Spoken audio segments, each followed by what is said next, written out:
السلام علیکم ورحمۃ اللہ تعالی وبرکاتہ۔ ناظرین محترم، اولاد اللہ تعالی کی بہت بڑی نعمت بھی ہے اور بہت بڑی ذمہ داری بھی ہے۔ ہماری چھوٹی سی غفلت بچوں کے مستقبل کو سنوار بھی سکتی ہے اور بگاڑ بھی سکتی ہے۔ آج کے اس دور میں جہاں بچے موبائل، اسکرین اور دنیاوی مشغولیات میں کھوئے ہوئے ہیں، وہیں دین سے جوڑنا والدین کی سب سے اہم ذمہ داری بنتی جا رہی ہے۔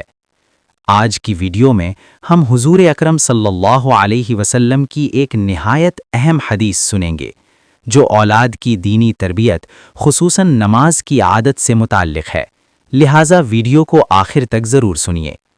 آئیے سنتے ہیں نبی کریم صلی اللہ علیہ وسلم کا وہ فرمان جو ہر ماں باپ کے لیے نہایت اہم ہے۔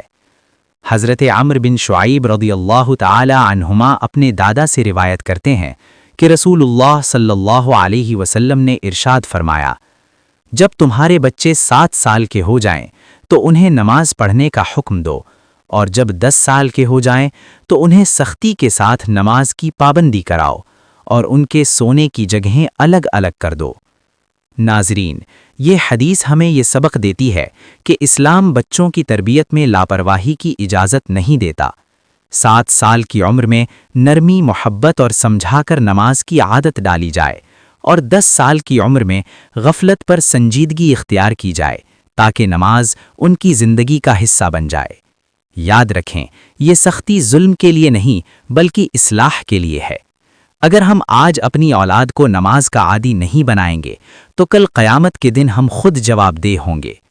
آئیے ہم عہد کریں کہ خود بھی نماز کے پابند بنیں گے اور اپنی اولاد کو بھی نماز کا سچا عاشق بنائیں گے۔ اللہ تعالی ہمیں اور ہماری اولاد کو نماز کا پابند بنائے۔